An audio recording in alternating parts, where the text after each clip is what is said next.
Welcome, ladies and gentlemen. We are back for episode 55 of Idiots on a Mic.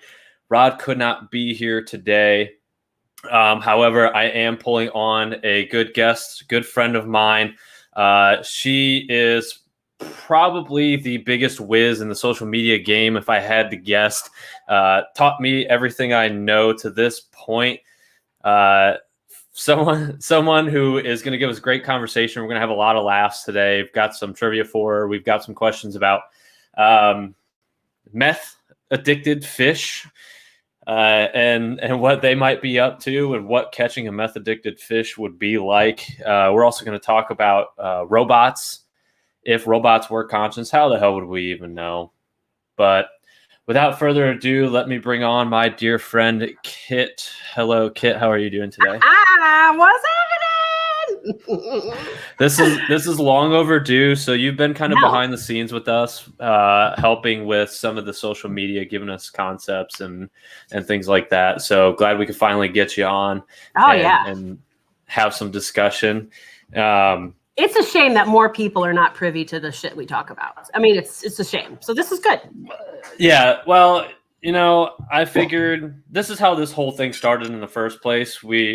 Nick and I were sitting down in a room together, and we're like, we say a lot of dumb shit. Let's put that on the internet, because that seems to be what people like these days is dumb shit. And it came from that. And then from our work conversations, we worked together. And it's kind of one of those things I was like, you know what?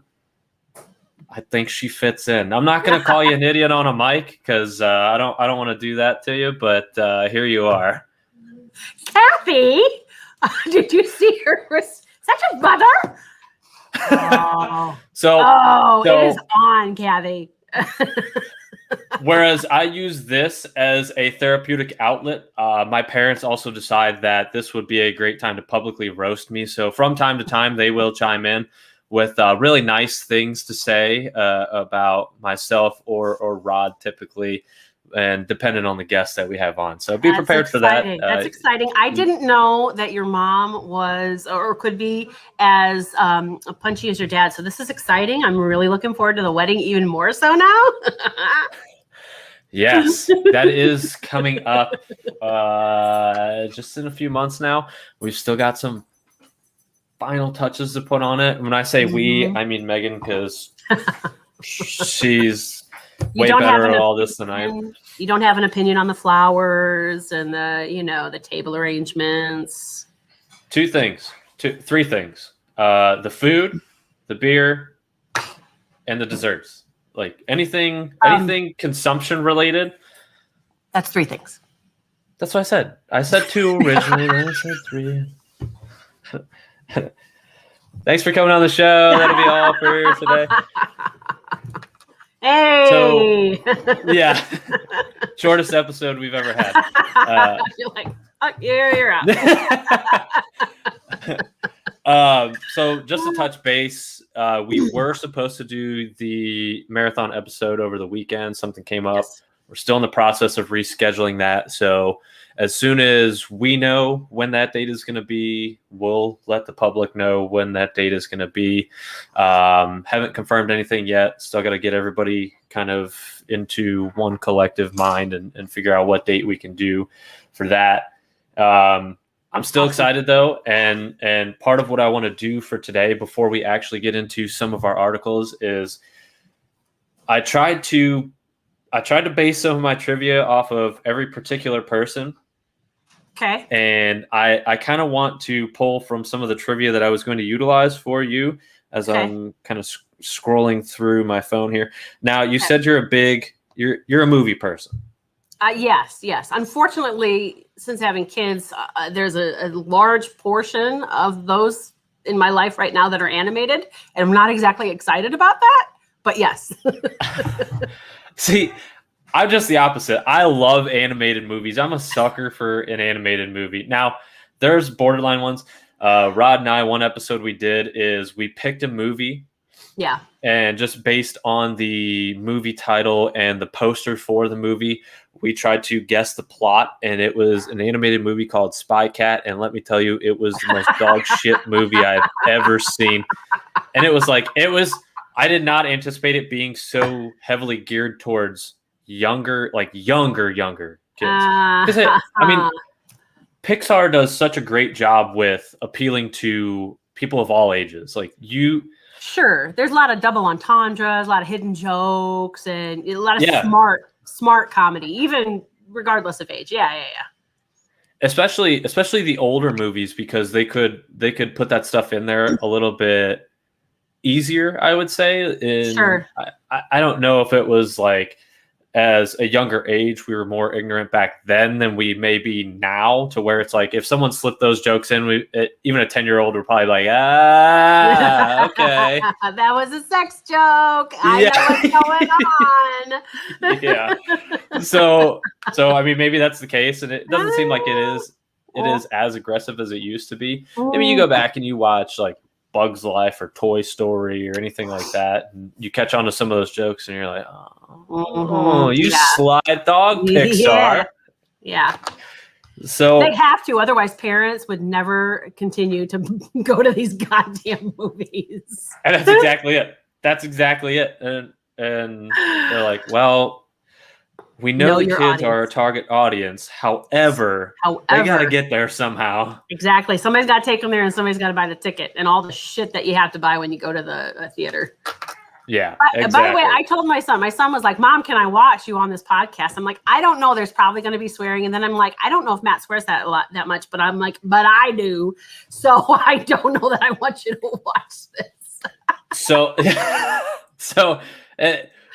And it's so funny because I have like relatives or, family members, friends and everything like that who are a little more straight-laced, and every now and then they'll comment in and they're like, oh, I love the stuff that you're doing. And I'm like, really? Like I said some shit on this episode that I just don't think you would approve of. But hey, I'm glad you like it. Hit the like button, share it, and all that stuff. But yeah, that's awesome. Sometimes I kind of cringe and I'm like, well, this is who I am, so we might as well just well, and be me. You know what I'm gonna bring. So I mean, you didn't censor me beforehand, so you're gonna get what you're gonna get. No. So for part of my trivia for you, I have a few movie quotes. Okay. I'm going to read the quote off to you. Okay. And you have to put it to the movie. Okay. Quote number 1. I'm going to try to do this as enthusiastically as they did in the movie. Oh, okay. Hey, Ma! Stop! Can we get some meatloaf? Big Wedding Crashers. This is Will Ferrell. The meatloaf. Do back there. I never know what she's doing. Wow. Come on. I knew, like, I wanted to appeal to some Will Ferrell movies because I'm a sucker for Will Ferrell movies. Oh my gosh! Mentioned you were so into Will Ferrell movies. Yes. All right, this one is not going to be as easy to get, I don't think. Okay. Yeah, I called her up. She gave me a bunch of crap about not listening to her or something. I don't know. I wasn't really paying attention. Oh my God, I know this. It's a buddy movie. It's a duo buddy movie. Oh, I cannot think of the name of this. I know exactly what. Is it I Love You, Man? No, it's not. No, that's a good guess, though. That's a good movie. Yeah. I'm out. I don't think I got it. Ouch. That is Dumb and Dumber. Right up my alley. I love it. Yeah. I'm disappointed in myself. I didn't want to get too carried away with the, just when I think you couldn't do anything dumber, and then you do something like this and totally redeem yourself. I love that movie. That's the greatest. Did you see that there were a couple of guys who recreated that ride on a scooter? Yes. On a scooter. I don't like the frozen snot. Like I wonder if they had props. Just do it.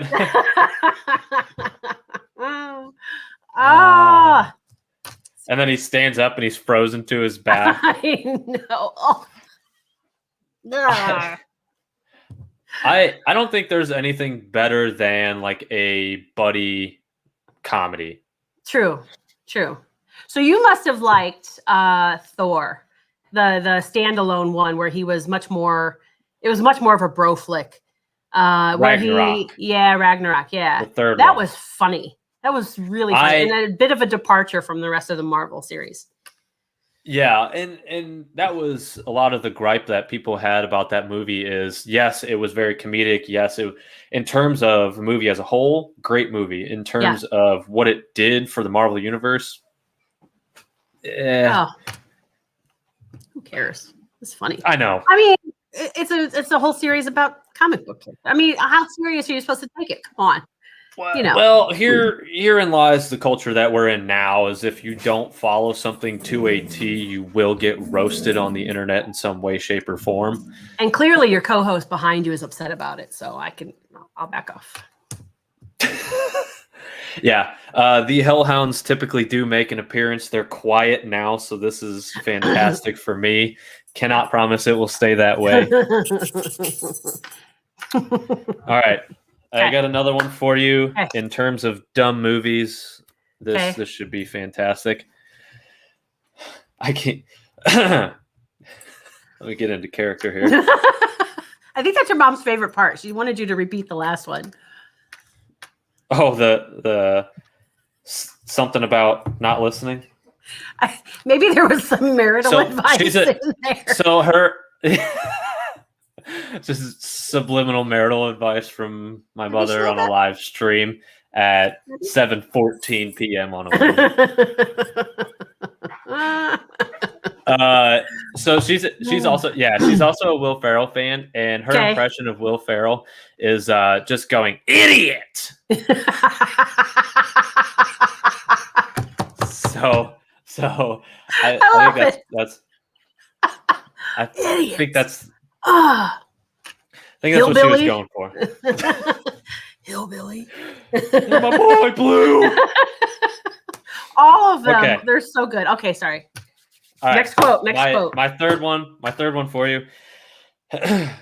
What is this? A school for ants? This building has to be at least 3 times bigger than this. My God.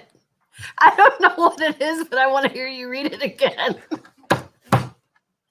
Was that terrible or was it good? I don't know. Yes. Oh my God. I feel like that's got to be Paul Rudd is this voice that I'm getting, but no, I don't know it. All right, give. What is that one? No, do it again. No, do it again. Okay. What is this? A school for ants? This building has to be at least 3 times bigger than this. Oh my he God, makes this face awesome. all the time.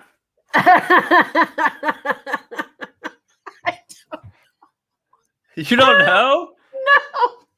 It's a Ben Stiller movie. Ben Stiller, that's what I'm going for. Is it oh my God. The fashion one? The fashion one. Yes. Zoolander, Yes. I'm sorry. I immediately went to like the one where he meets the dad. I forget the name of it, but sorry. Yes, that was good. And that pinch face is what makes it. That's the blue steel right there. That's right. Although he makes a little bit of that face in Dodgeball. He has a little bit that hint of that character in with the coiffed hair and the Yeah, I read it in a book. Yes. You know who else is really funny in that is Jason Bateman. He's a complete and utter idiot in that movie. Oh, he's like a commentator during the match, and he's just, I know. Right. At the last very very last match, Vince Vaughn's wearing a blindfold, and Jason Bateman's like, "Yeah, it's gonna make it hard for him to see." Bold strategy, Cotton. Let's see if it pays off. So good. I would watch Jason Bateman in anything. I particularly loved him in Paul, the Alien movie, where Seth. I don't think I ever actually watched it. Yeah, Seth Rogen, right? Yes. I know. It I know. is. It's going to be one of those repeatable. You're going to end up, once you see it, you're going to watch it every time you can. It's every time you catch it. It's hysterical. Yeah. So while we're on the subject, if in terms of comedic actors, who's at the top of Will Ferrell? I'm guessing. I mean, clearly, yeah, Will Ferrell. I think Paul Rudd's up there. Oh gosh, that's a toughie. There's so many. I mean, I love the humor of Robert Downey Jr. that he brings to Iron Man. That like suave, snarky. I love that. That's fantastic. See, this is going to be hard for Vince me because Vaughn. I'm a big Vince Vaughn fan too. He's so funny. Yeah, yeah, I think so too. Like he's done some weird. The internship with him and Owen Wilson, where they're Google interns, yes, was a fantastic movie. Yeah, that's really good. That's really good. That's Owen. A top tier comedy movie. Yeah. The both of the Wilson brothers have a knack for this. I was really interested to see Owen Wilson in the new Loki series. And I like what he's doing in that. Honestly, it's believable. I dig it. And they almost made it seem like a buddy cop series at first. And I was kind of enjoying that. And then, I mean, they separated from that, which was great because of what they did. I've got 20 minutes left on the last episode, which this is finally a series that I've gotten Rod to watch in time to actually discuss it a little bit. Okay. Boy, is that a project, I tell you what. I'm like, you got to watch this, man. Is he just not into it? Or, I mean, because I would think that would preclude him from the show entirely. Well, sorry, Rod, you're not here. Yeah. It's actually going to be a slew of co-hosts that I'm going to have from now on, and then we'll just nix Rod for the entire project. And now he tends to watch shows that have already been out for a while, so he can binge seasons at a time. Yeah. I think everybody experienced a little bit of that during the pandemic. Kind of like anybody who wasn't already doing that is like, oh, this might be the way to go. You know? Yeah. I mean, after Tiger King, I'll be doing that. And speaking of Tiger King, we kicked off an entire pandemic with Tiger King coming out. And weirdly, that set the precedence for Netflix. Yeah. For the foreseeable future in terms of what they were trying to accomplish. And it's like, oh, okay. So Joe Exotic is the formula that you guys want to follow. He's the trendsetter. That's what's going to bring the country together is this crazy motherfucker. I was like, oh, okay. You know what? I can talk to everybody about this. Yes, I got it. And that's exactly what happened. And everybody's takeaway was she did it. She killed her husband. Yeah. I mean, all the other crazy stuff in that show. And everybody's like, oh, she totally killed her husband. That's it? Trainer with the arm lopped off. There was like a whole entire building burned down and everything like that. It's like, she totally killed her. It's crazy though. She's nuts. That and the TikTok video, like redoing the Megan Thee Stallion song with did you ever see that one? It was instead of it'll take me a second, but it's like it's a Tiger King version of I'm Savage. So it's like he's like fed him to the tiger, she snacked him. It goes to the whole thing. And that was fantastic. I loved it. TikTok is a lawless land from my brief experience with it so far at this point. I'm still navigating what TikTok is actually all about. I have no idea. I don't know how people put videos together like they do because I'm just like astounded. Yeah. Like I can't even figure out how to put one transition on the fucking thing. And here you guys are like all these elaborate videos. Are people just not doing anything these days? Is this what people are spending hours on right now? Maybe. I mean, not that many people are working it. It would seem. So maybe. I don't know. Apparently it's the game to get into because apparently. Yeah. Yeah. You can be famous. I don't know about rich and famous, but you can be famous from TikTok. That's for damn sure. True. Now, did you finally watch Netflix a lot before the pandemic? Because I kind of felt like, aside from a couple shows, there was always just junk on there, like C-level movies that just.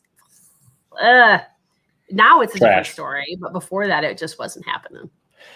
Yeah, so I think the best thing that ever happened was Warner Brothers pairing with HBO Max. So now I think they are the standard for streaming services. You look at what they're doing, like every month or twice a month, they're dropping brand new movies. Yeah. For 30 days. Yeah. Yeah. Yep. I like it. And who wouldn't rather have that to the movie theater experience? Sure, you can get movie theater popcorn. You can mimic that at home. Sure. You don't get the big icy. You can go down to a 7-Eleven and get that. And for $20 less than what they're going to charge you. Anyway. Yeah, and not have to take a mortgage out. Go to the theater. Yeah.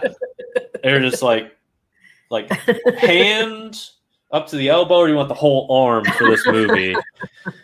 I just want to see what Marvel's doing next. That's all I want to do. Yeah, I know. So do you get into any of the darker superhero shows?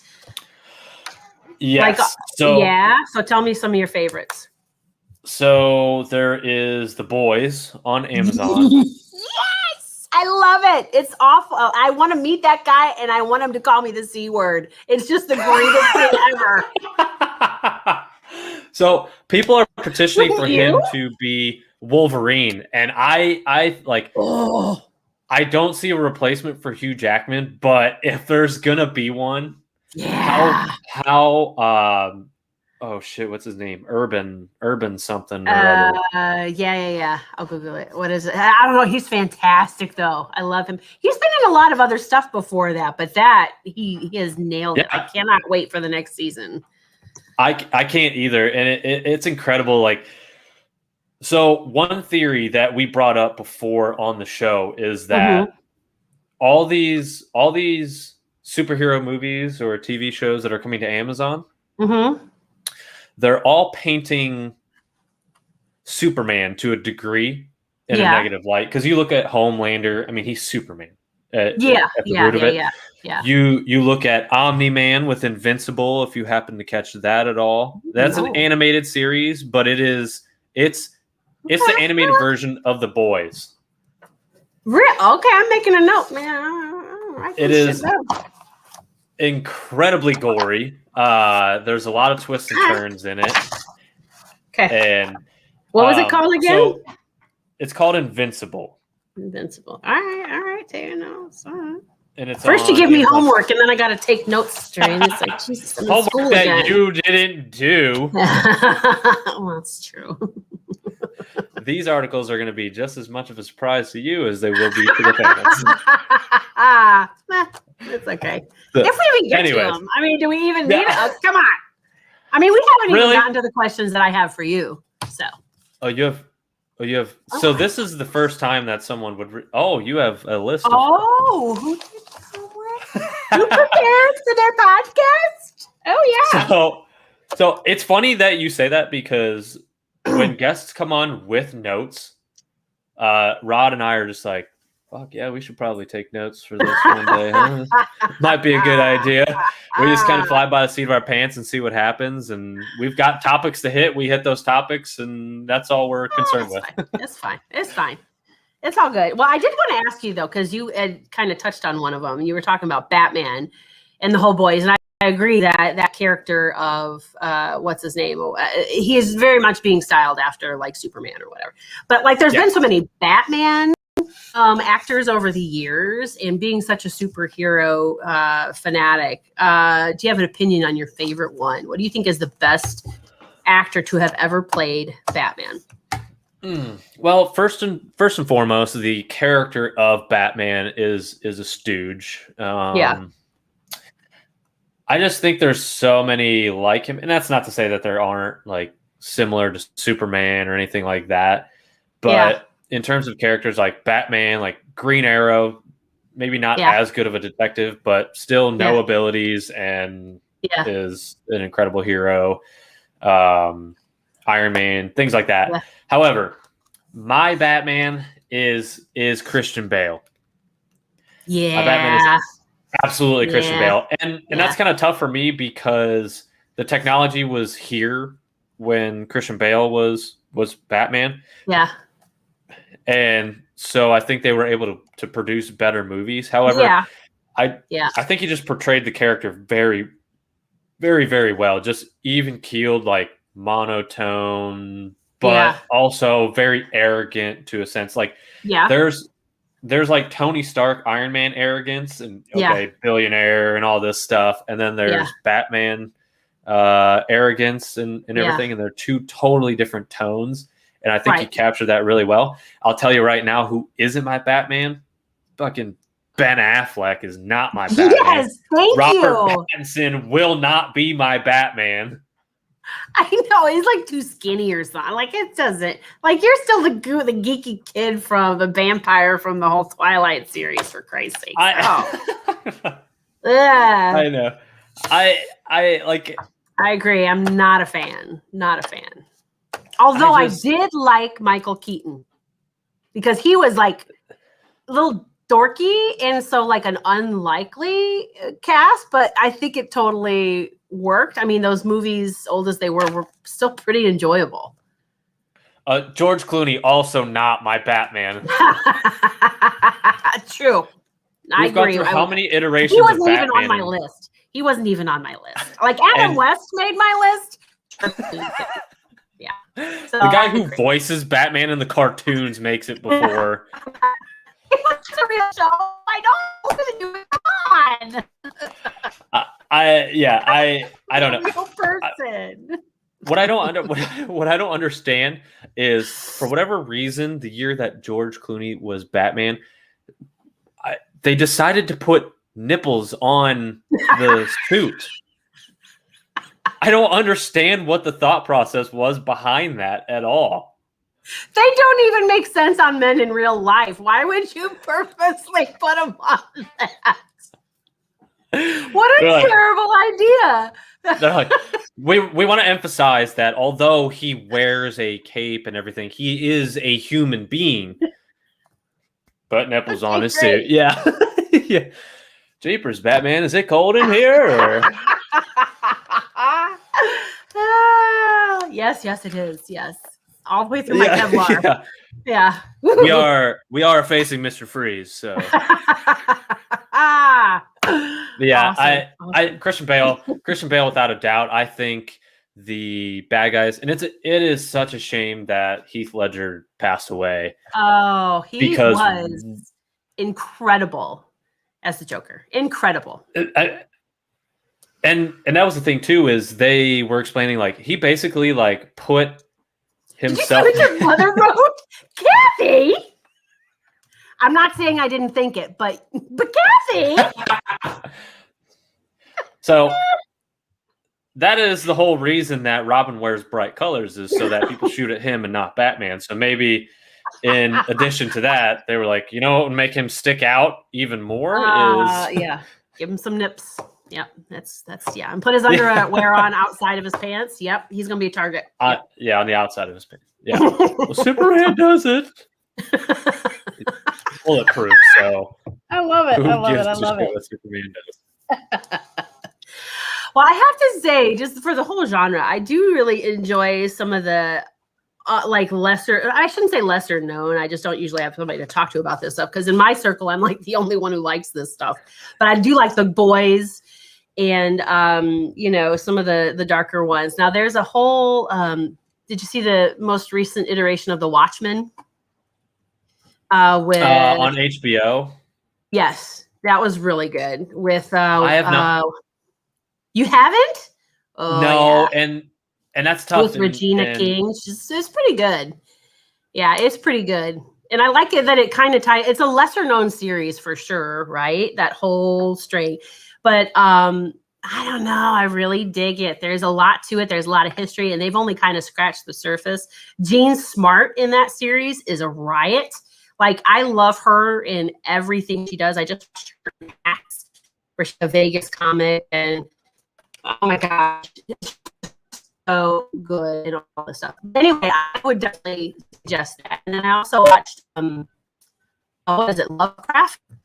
That one, and I really dug that. It's a whole separate like subgenre of horror and based in like the 60s.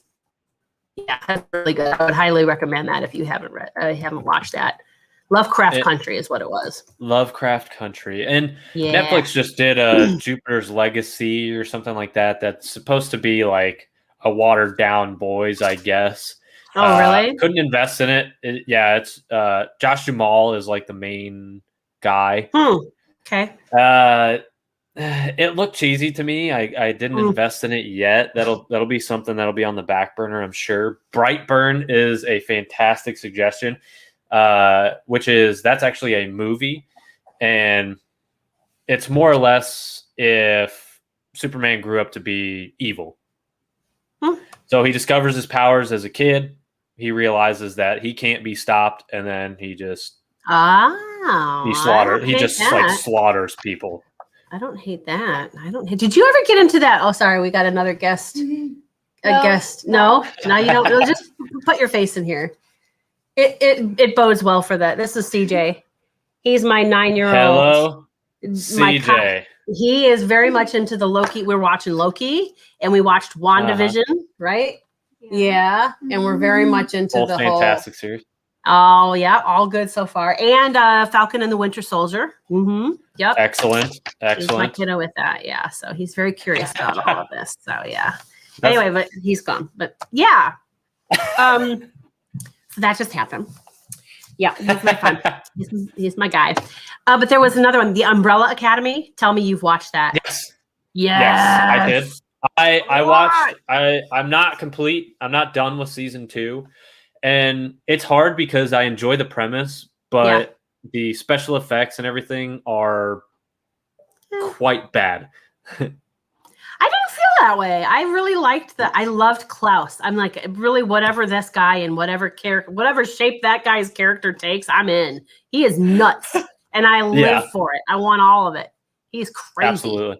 Yeah, absolutely. I do like that. Yeah, and then I enjoyed it, and it's such a different aspect on superheroes and things like that.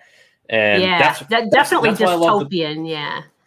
That's why I love The Boys so much. Is it's like, okay, what if this was real life and they were militarized and monetized and marketed and all that stuff? And you're like, that's exactly what it would be in today's day and age. Like, absolutely. Yeah, it is not. It's not a leap at all. Like, like I could work in their marketing department. Yeah. I could see that happening. Yeah, but not their PR department. I don't want any part of their PR department. I think they go through people like a lot. Yeah. It's one of those shows that you just have to cringe when you're getting through. Like, there are parts that you have to get through. You feel that in way? The Boys? Yeah. Oh, in The Boys? Oh, I thought you were going back to Umbrella Academy. I mean, it's gory. I mean, but I don't care. I like it. I don't know. I love that series, and I turned my husband onto it. I'm like, you have got to go back and watch this with me because I am in it for the long haul. And he was like, oh, wow, that just happened. So, and that's cool too, because like there's a lot of speculation going around in The Boys and what's going to happen next and everything. And Invincible is very much the same way. Like the entire first season, and they already have the first season out there, about hour-long episodes. And there's only like, I want to say 7 or 8 episodes maybe. Yeah. And it's very well done. Like I said, it's super gory, like heads exploding and stuff like that. Nice. But there's a lot of speculation built up around it. All right, what's happening? Why is this happening? And all while they're progressing this character who is the son of a superhero, just discovered his powers, and now he's kind of becoming a superhero of his own. And it's a good series. You'll enjoy. If you enjoyed The Boys, you will enjoy Invincible. I dig it. I'm liking it. And that's actually a Papa Steele suggestion. I saw that. I'm Yeah, seeing the comments here. I noticed I've got my mom in Phoenix is watching. Hi, Betsy. And then my sister-in-law Lee's up there. Yeah, so you got people all over the place. I guess you do. That's kind of nice. We got like 10 people that listen. And you just almost you're on the way to like doubling our fan base here. I increased your fan base by 20% on this podcast alone.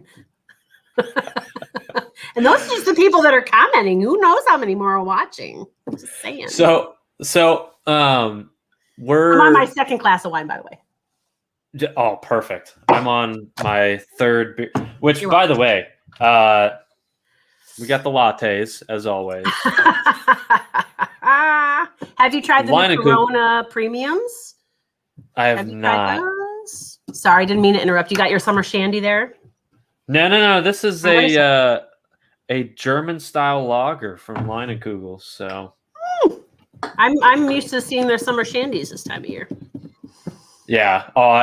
Big on the summer shandies, but it's wedding season. Little less calories in this than a shandy. I see. Tough decisions have to be made this time of year, so. Well, I just saw the Corona premiums, and they seem to be like a fancier version of like Michelob Ultra or something like that. So it's Corona, but it's lighter. But apparently, it's pretty good. It was all the rage at the last pool party I went to. So Rod obviously could not be on the show. Chimed in just a minute ago. Invincible is the Into the Spider-Verse, another fantastic animated movie, equivalent of a TV series. Only if everybody in Into the Spider-Verse got slaughtered at one point or another, then yes, that would be the same equivalent. But in terms of I believe, and let me speak for him because it'll make more sense if I say it as opposed to him saying it anyways. The color palettes, what they did with the coloring and everything, like Into the Spider-Verse was incredible, even just visually. Yeah, I agree. I think that it was a fun take, I think. And so Invincible was very similar in that sense. It's just very visually appealing as well in terms of what they did with the colors and everything like that, which sounds like I'm not a movie TV snob, but if something really grabs my attention visually, like that's why I love the animated movies so much, is because they can do so much more with the color in the animated movies. Is why I think I just invest in them so much easier. But yeah, so while we're on this and while we're on Amazon series, I wanted to pose this theory to you. So you like the comics and things like that. So they're painting Superman in a negative light with Homelander, with Omni-Man in Invincible. There's a theory going around that Jeff Bezos may in fact be Lex Luthor. Both bald, rich, science-y technology, R&D types. Now, here's the real question is, who is our everyday Superman that he's actually trying to oppose? That's what we really need to get down to when it comes to it. I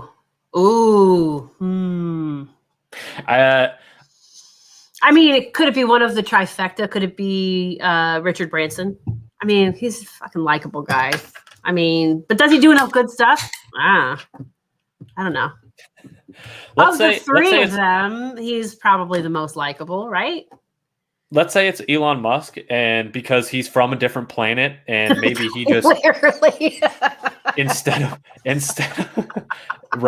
Rod is our everyday Superman. Papa Steele, absolutely not is Rod our everyday Superman. I've seen this man get winded from walking down the stairs. Ouch. I will pay for that in a later episode, I'm sure. Gosh, who is our everyday Superman, though? I'm thinking it's got to be The Rock. Oh, I like that. Because he's such a likable dude, and he does good stuff. And the way he throws around weight, he might just be superhuman. So maybe. Maybe. I don't know that he's on the roids. It could be just that he's just fantastic. I'm a big fan of his. I like that. Let me see. Who else could it possibly be? I don't know, man. I mean, could it be Henry Cavill, who they cast to play Superman? Wouldn't that be kind of wild? That would be kind of wild. I don't know. He's still under the radar, though. You need somebody who's like on the front. He's like a playboy, right? I mean, does Clark Kent not want to just blend in with the crowd and be a journalist and do all that stuff? And yeah, I don't know. It's George Clooney. It's George Clooney. That's why he made such a bad Batman, because really he's Superman. I mean, clearly he made such a bad Batman because he was like, why does Batman get all of this press? Like, clearly I am the superior hero here. Maybe it's like Jimmy Kimmel or some shit, like Jimmy Fallon, maybe. James Corden? James Colbert. Yeah. That would be fantastic. He's got the glasses. Yeah. Yeah. That's he's a viable candidate, I think. He's a viable candidate. And he's kind of in like the entertainment, like news. I mean, not news, but if it's got if it's new, I don't know. I don't want to talk about news. But if it's got to be one of those guys, if it's got to be like some evening news anchor, we're screwed. That's not going to bode well for anybody. It's Conan. It's got to be Conan. Brian, yes, that I'm on board with. Yes, I can see the memes already with the hair, the big red bouffant. Now that one I can be on board with. Yeah, like me. I was Team Conan back in the day. Oh, you Team Coco? Coco back in the day? I can't stand him. I don't know what it is. I just don't like Conan O'Brien. I think he's too... I don't watch him. I just think his shtick is too over the top. Yeah, maybe. I liked him as in like past tense, but I haven't seen him. I haven't watched his stuff in years, but yeah. Yeah, he's not it. I think it's got to be one of the nighttime host guys or The Rock. The Rock, I think, is a viable candidate. Yeah. I think so too. Yeah. And it's definitely not Rod. I don't know what Papa Steve's been think it's smoking the funny grass or something. I don't know. So let's do part of what we came here to do. Above me, I have the article pulled up for let's do this. The meth head fish. So if you will. This is very exciting. Okay. All right. So what's happening in the Czech Republic? Okay. Is the ones reporting this is that people who are using meth when they use the restroom or whatever, and it's still so it excretes into the water through the pipes, through the system and everything. Yep. Well, they're not equipped to filter this water out. So this is going into streams and rivers and all this nearby bodies of water. And come to find out, these fish are now addicted to meth. These Czech Republic fish, and I don't know in particular what fish they were catching. This is crazy. So the fish are experiencing withdrawal symptoms. They're catching these fish. They've got them in tanks, and they're experiencing withdrawal symptoms. I'm just curious. They don't. That's what they don't really indicate here. Are they losing some of their teeth? They were less. The barracudas are missing teeth now, and I don't really know. Circles. A phenomenal question. So, what happens if you're eating these fish? That's a great question. I don't think it's you got a a perch fresh off the river. I'm not a fisherman. I don't know what's in rivers. Just fucking imagine, okay? I'd like to know what my family up at Lake Erie what their response would be to that wholly inappropriate comment you just made about the perch in the river. Perch are not in rivers. I'm perch a dumbass. Okay, yes, that's why they call this idiots on a mic. This ain't professional anglers on a mic. Okay. True story. All right. So, what do you salmon? You catch a salmon fresh off a stream. There, how's that? I know for a fact that is a stream fish. Yes. We're reeling this thing in. You get it. Flop it on board. It's looking a little suspect at best. Not very active, maybe. Just kind of really chilling out, bro. Whatever, no big deal. You slice and dice this thing. You make them some nice big fillets out of it. And then you eat this meth-infested fish. That might pose for a pretty tricky situation. Yeah, I wonder. And then you go in to work the next week and you get picked for the random test. And then what? It's like the poppy seed episode in Seinfeld. Then what? Then what do you do? And next thing you know, you're in trouble and you're losing your job because you had some methy fish. Some methy fish. So it was interesting though. They said it was like the fish actually exhibited indications that they were addicted to it because had the water, the runoff that had the meth in it was coming from one side of the river and then the other side was more clear and they preferred to stay in the side that had the meth water. This water is good. Dude, you got to come over to my side of the river. It's got no good shit over here. You been upstream? That's going to be like a bar. They're like, hey, you been upstream? You check out upstream? You check out Murky Waters up there? Murky? Look, it's the name of the bar. You went up to the sandbar of it. Yeah. Oh, man. You swim through and they're just floating on their backs back downstream. It's so bad. So bad. And then they just wake up and do that shit again, I guess. Apparently. All right. Well, everybody, we'll just have to keep you.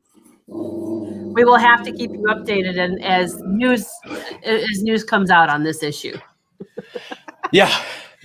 Reports are coming in that the fish are in fact trying to sell their bodies for more of the methamphetamine water.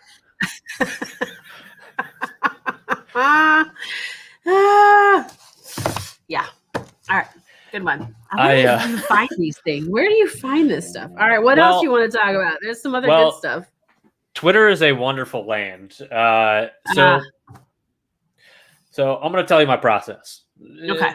Anybody could steal this process because anybody can create a podcast and do what we're doing. Like or follow a handful of topics on Twitter. Okay. And then just every day, every other day or so, just search and see what articles come up. Just see what comes up. Yeah. And somehow this was in like science and Scientology and stuff like that. So, I mean. You follow a Scientology, like a hashtag or something? Woo! Yeah, there's fodder there for sure. There's some shit to talk about, but that also falls into the sci-fi realm, so it's not really that much of a jump. So I guess it'll be. This is the article I thought you may find interesting. Yeah. There was a shipwreck, a lost shipwreck. They said over 120 years ago. They found all these beer bottles, unopened beer bottles in this. And while the alcohol itself wasn't really feasible, able to be utilized and consumed, they extracted the yeast from the alcohol. And now they are finding whether it's new iterations and flavors of beers or whatever the case may be. And they're going to be producing. I'm out on 120-year-old beers. No, thank you. No, thank you. I don't want to. A little skunky. I don't want whatever mead or shit that they were making back in the days that is probably just absolutely rancid. And this will be the new IPA trend. I fucking guarantee it. It's gonna be listen. I like lagers, I like Hefeweizens and everything like that. You go to any like local grocery store, you don't see that shit. What do you see? You see the light beers and stacks of IPAs, and those are your two choices. Yes, I have a story about IPAs. So, and Lee, if you're still listening, this is you'll hear this one. If you didn't know about this is what was happening in Ohio. So my husband, Chuck, is not an IPA fan either. Not at all. Big beer fan, no IPAs, no thank you. So his dad will come down from Catawba and visit, and he's always bringing some new beers to try. And so it's kind of their thing. Whenever Chuck and his dad get together, they're trying out some new beers and everything.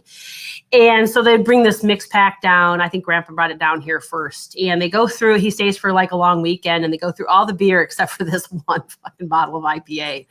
And Grandpa leaves it here and goes home. All right. A couple weeks later, Chuck's like, I don't know. I got all this weird stuff in the fridge out here. And you know what? There's an IPA and whatever. And I don't drink that stuff.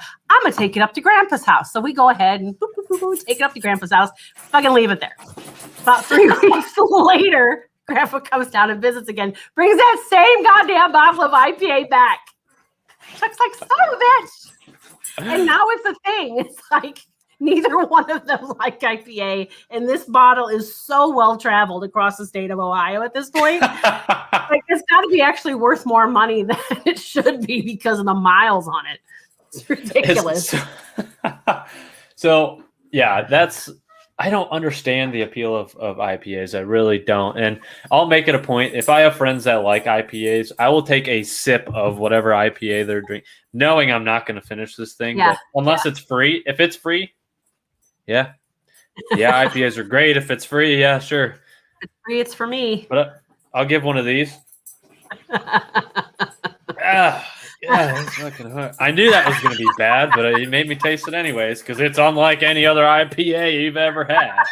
Yeah, right? Because they're all fabulous and new and exciting and craft, and you got a growler of it and okay.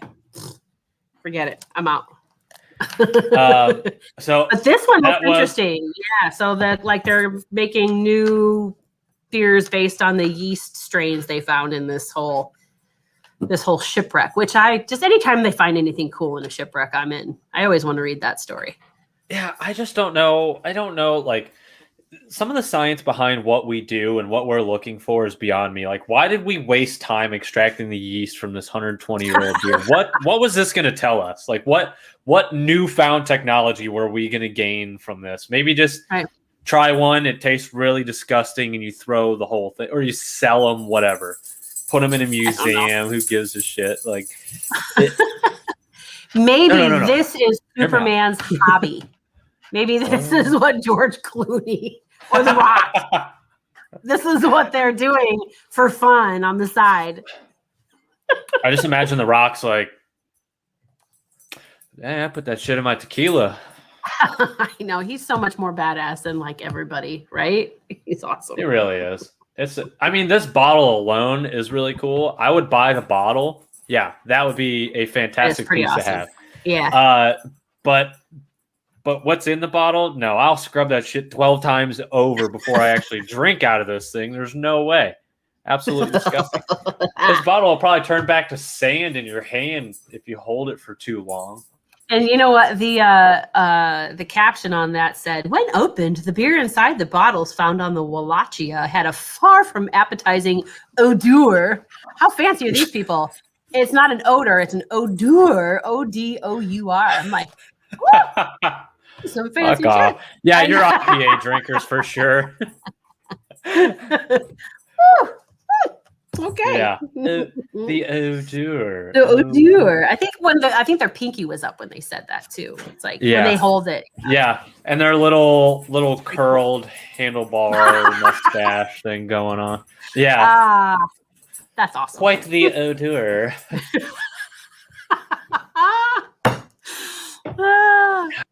That's pretty cool though. I love shipwrecks and all that stuff. I mean, underwater and like even those movies like that, I absolutely love.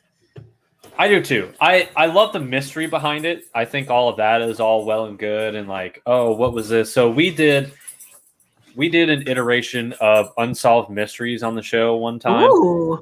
And one of the mysteries I actually had was the Mary Celeste was the name of the ship.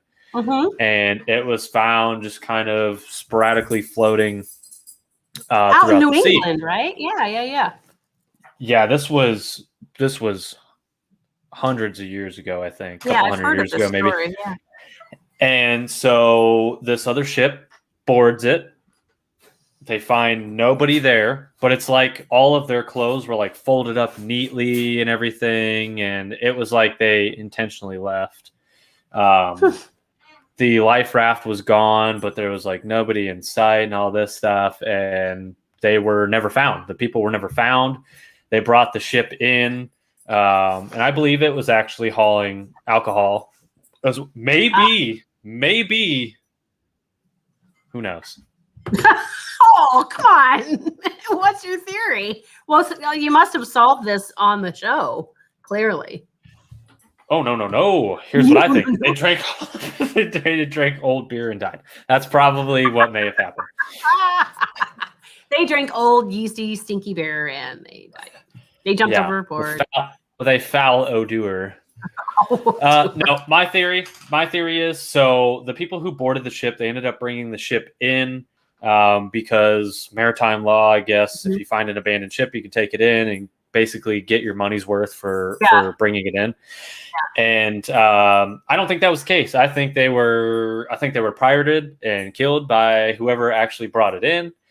And I think they're in the bottom of the ocean. They said, oh, yeah, we never found the life raft. Their stuff's still here. Wow, what a mystery. Oh, yeah, that's interesting. I never thought about that, but yeah, why not? I mean, but there's no, like, they must have taken them onto their own ship and killed them because there were no signs on the main ship, right? Yeah, there was like no signs of struggle or anything. Unless, so there was water in the ship. There was water in the ship, but not a substantial amount to where like a ship of that size would have been concerned. Yeah. But maybe they had somebody go in there, drill a hole in the bottom of their boat. Hey, you guys look a little below what your normal level should be. Why don't you hop aboard? We'll get you guys back home all free and easy. They go down. They're like, oh man, there's 3 feet of water in here. That guy was right. They hop on to the said pirate ship, the Black Pearl or whatever Jack Sparrow's driving these days. And next thing you know, they get axed and tossed. That's a long string of, okay, sure. That's one theory. That's one theory. Sure. Yeah. You work on that.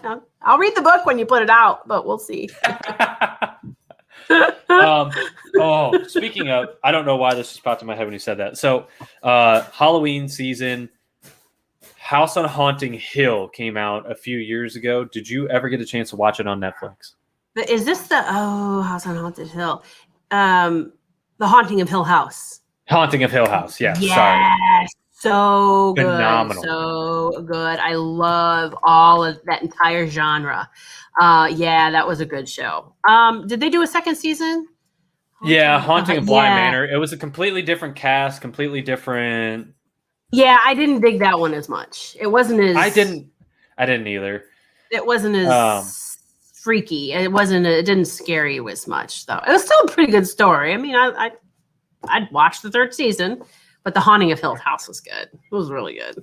It was fantastic. And to think like the oldest brother thought that, it was just all these blah, blah, blah. It's just stories and he's making money off the books and everything. And his dad's like, no, he's like, we never hired people to help us like fix the house. Like you saw ghosts the entire time.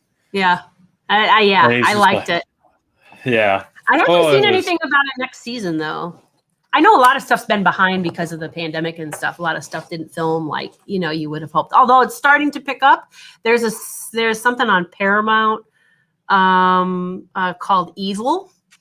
It's just Evil, and it's about it's a psychologist and a priest in training, and then just a regular guy. and they get called in to sort of either prove or disprove like possessions and demonic activity.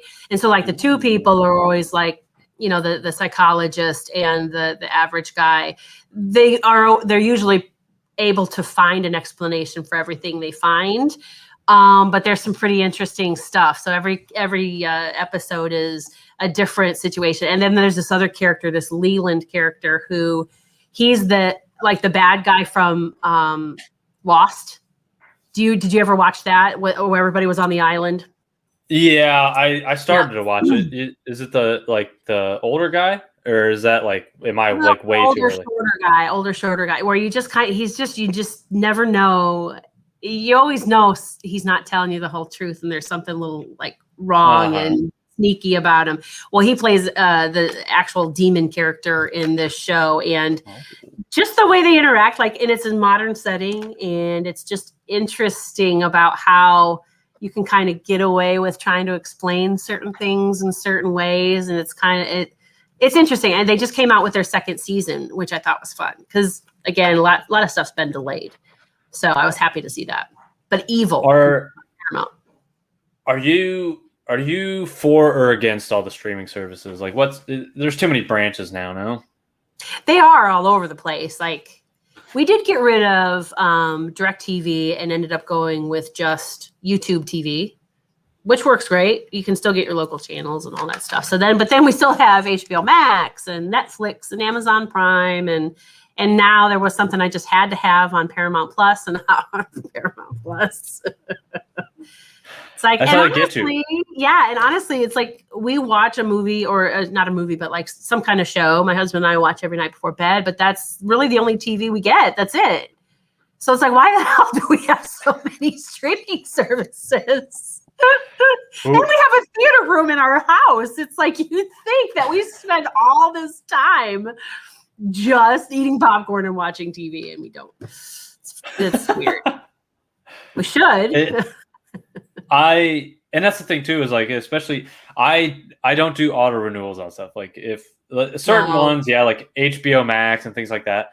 But the one that gets me is I always forget, and I'm a huge baseball guy, but I don't watch enough games to justify it, is I get MLB.TV every year.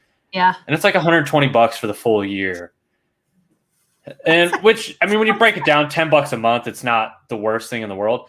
But I maybe watch collectively 10 to 20 games a year, and I'm well, shit, that did not seem to be worth the cost. 5 hours a piece.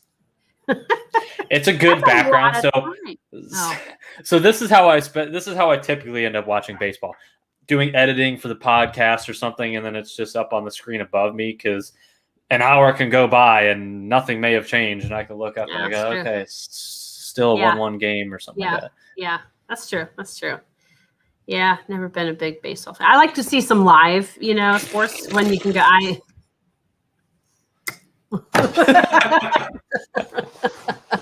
like the atmosphere, but I'm not much into it. I know.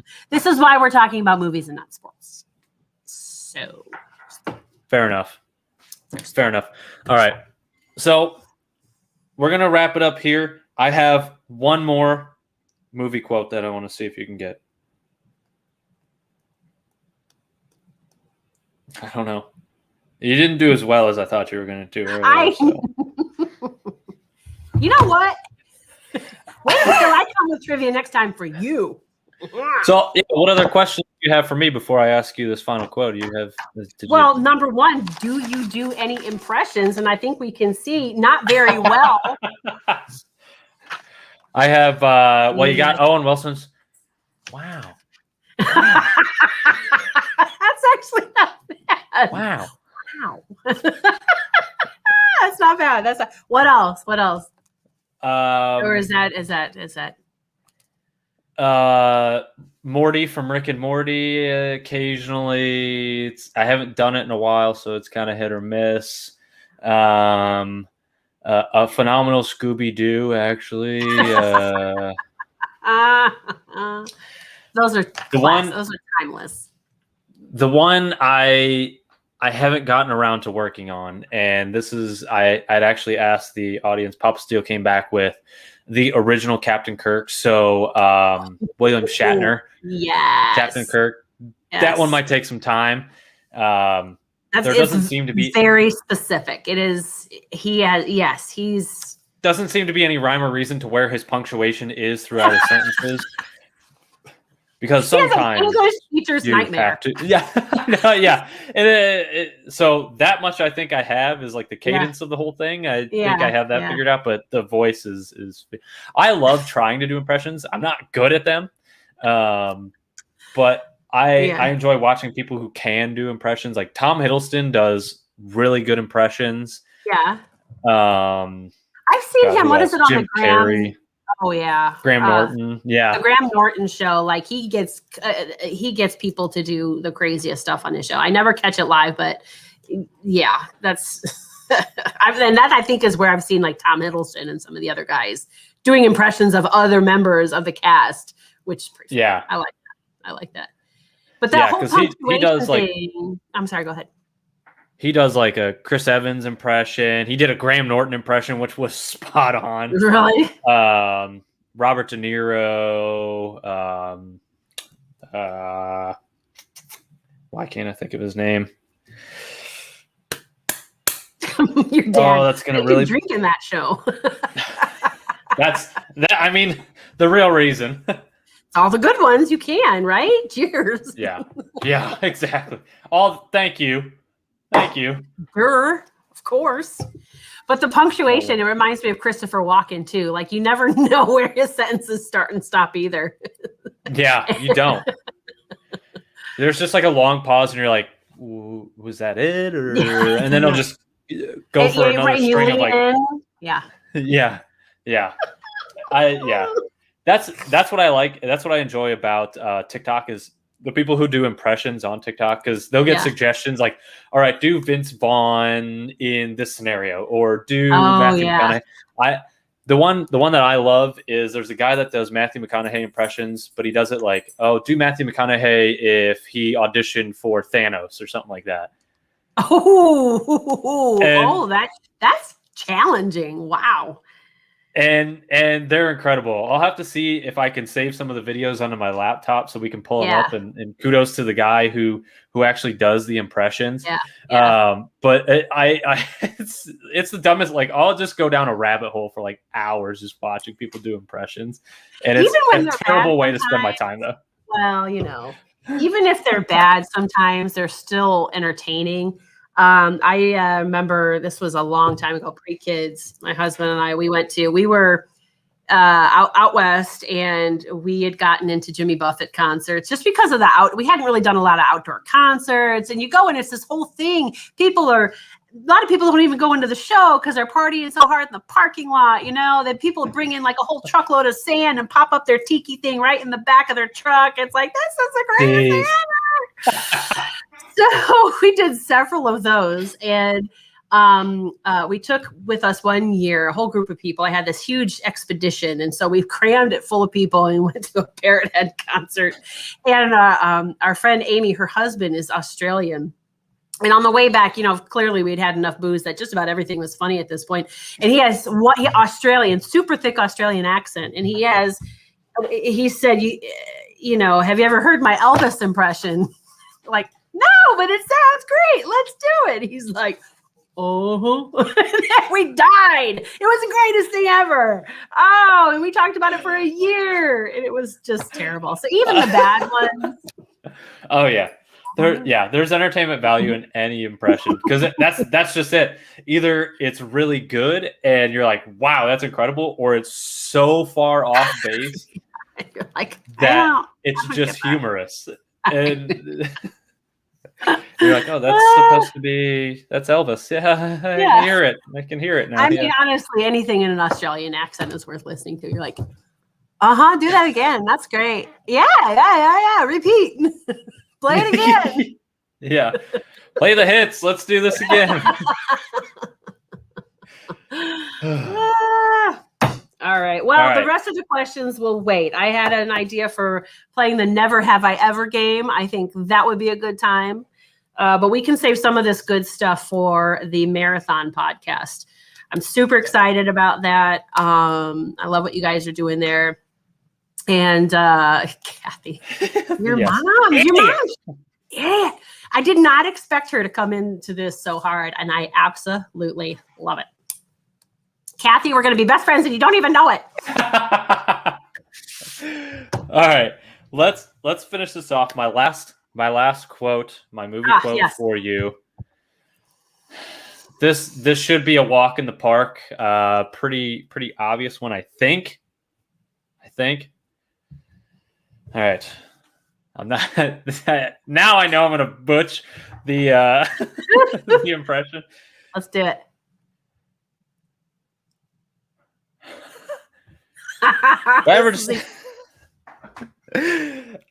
All right, this is just gonna be me reading it off because I don't think I have an impression, even a basis for an impression of this one. If I were to decide to become a crime-fighting shit swizzle who rooms with a bunch of other little whiners at Neverland Mansion, who's some creepy old bald Heaven's Gate looking motherfucker, on that day I'll send your happy shiny ass a friend request. I have no idea. Oh yes, my gosh. you do. No. Oh my God. Is that from Brothers? No. Oh, God. I think we're gonna have to hear it again. I think we're gonna have to hear it one more time. This is real comedic for you, isn't it? If I ever decide to become a crime-fighting shit swizzle who rooms with a bunch of other little whiners at Neverland Mansion with some creepy, old, bald, Heaven's Gate-looking motherfucker, on that day, I'll send your shiny, happy ass a friend request. That is Deadpool.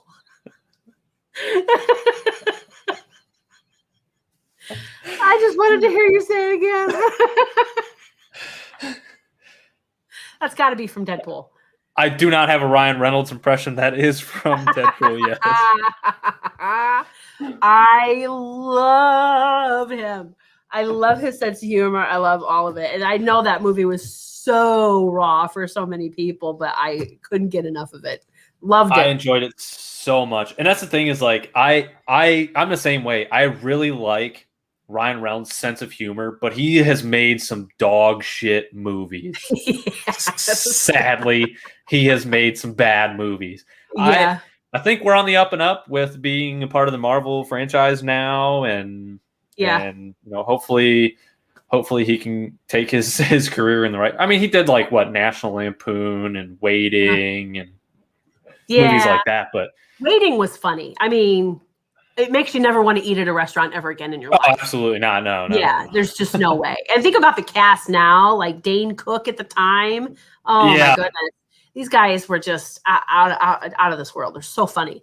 But yeah, you just don't want to ever eat at a restaurant. Did you ever see Six Underground? Was that worthwhile? That was him in more of an action. Which was great though, because it was still his comedic value in that movie, even though it was more serious. Yeah. Nah. What about the Bodyguard one? He did something like the That's a good one with Samuel L. Jackson. Yeah. And he's in the newest iteration of that, is the bodyguard's wife's, or the hitman's wife's bodyguard. Okay. Is supposed to be coming out soon, I believe. So those ones I think are pretty good. And he's done a couple, like The Proposal was pretty funny. That's pretty funny. I mean, it's got Betty White in it. Honestly, yeah. I mean, I'd like her to be immortal. president. She is amazing. I want to be Betty White. I mean, her SNL stint that she did a few years ago, just killer. I mean, and she was probably like 88 at the time or some nonsense, you know? Her on the roasts are incredible. Like when she's part of the Comedy Central roasts. She is badass.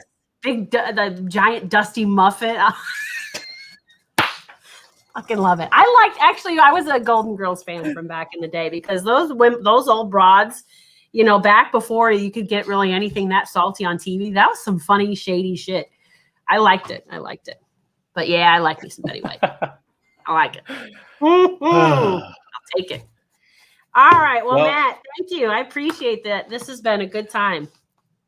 Glad you could be a part of it. We'll definitely have you on again. Okay. We'll have to get you on when Rod's on as well, because just when there's what I have found, the more the merrier on stuff like this, and just the flow of ideas is so different for each person. When you get them all in one space and talk about certain things, like Lord knows what would come out of his mouth with the meth addicted fish. Worse than could have me? just been a complete. Worse than me? Well. Get Rick on, aka Sexual Chocolate. Oh my God. Yeah, I challenge him. I got some trivia for him. I'll bust his chops a little bit. It's not. Yeah. But can't thank you enough for taking the time out of your day to be on the show. Couple things we like to do at the end of the show. One, if there's anybody you would like to shout out at this point in time, you could do so now. Absolutely. I noticed my sister-in-law Lee up in Catawba, the illustrious Catawba Island, Ohio. Thank you for listening. And then, although I think she's actually down in Columbus right now. But anyway, thank you for listening. And my mom, Betsy, out in Arizona. Thank you for tuning in. I appreciate it. Kathy, Mike, the whole Steele family. Love you guys. Can't wait for the wedding. Mike, I miss you, buddy. We had not to go into too much of another story, but you know what? We'll talk about it the next. We're gonna drink next time, and I want to be on with your dad sometime because we have a good time too. I'm trying to get him on. He doesn't want to be a part of it. He's the content driver for the show at times because I've always got a story about what Papa Steele did, someday or another. However, I just don't think he wants to get his sourpuss in front of a camera. He does have a terrible case of RBF, but you know what? We all know that, and that's okay. That could add to the comedy. Yeah. Real dry set, just real. Like, fuck, are you smiling, dude? You'd never know. I'll get him to laugh. All right, Mike. It's a challenge. The other thing we like to do at the end of every episode, you don't have a can, but you do have a glass. We always like to give a nice final send-off to everyone. Thank you, everybody who listened. Thank you, everybody who continues to listen. And as always, to end the show, cheers. Cheers. All right. Thank you.